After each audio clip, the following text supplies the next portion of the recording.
Pertolongan Cemas Bahagian 2. Allahumma barik lana fima razaqtana wa qina azabannar. Amin.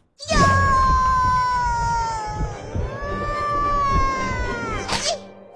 Aku punya. Aku nak juga.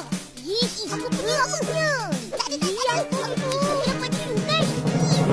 Cuba sopan sikit kat meja makan. Boleh? Tak payah nak rebut-rebut. Ayam tu cukup untuk semua orang. Ish. Tapi perut ayam tu satu je. Oh,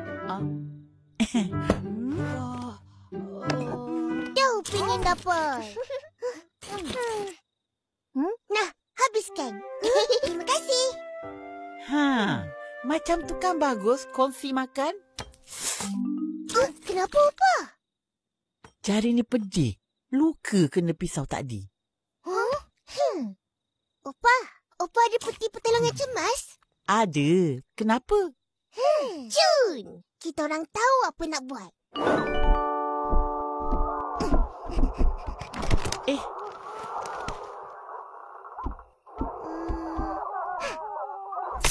Aduh.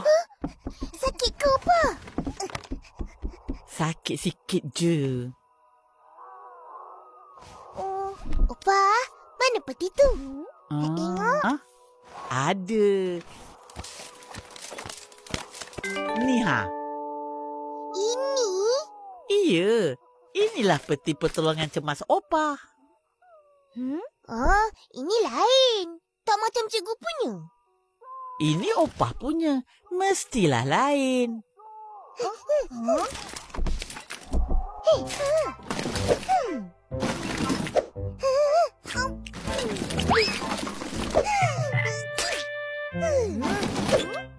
Minyak cap ayam?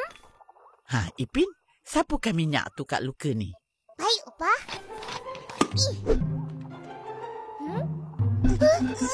Ni dah kosong lah, Opa. Oh, ya ke? Tak apa, tampal plaster je.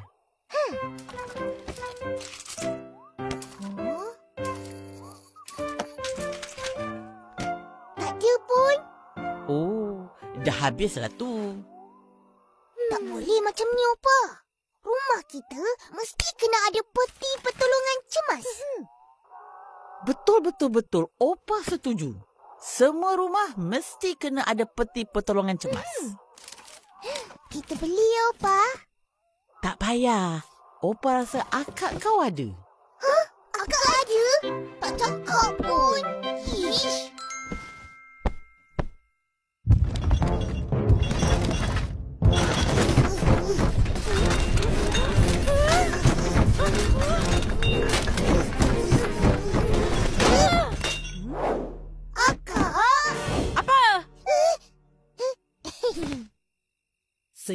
Sengih.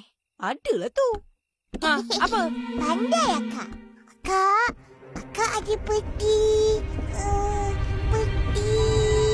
Peti apa? Peti ais. Apalah kau ni? Apa nak marah? Akak ada peti pertolongan cemas? Ada.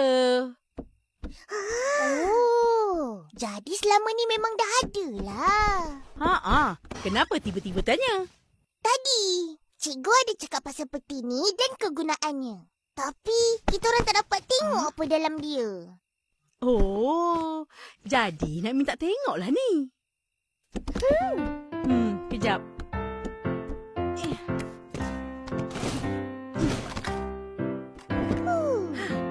Besarnya. Cepatlah buka. Yelah, tak sabar-sabar. Cepatlah, Kak. Cepatlah. Jeng.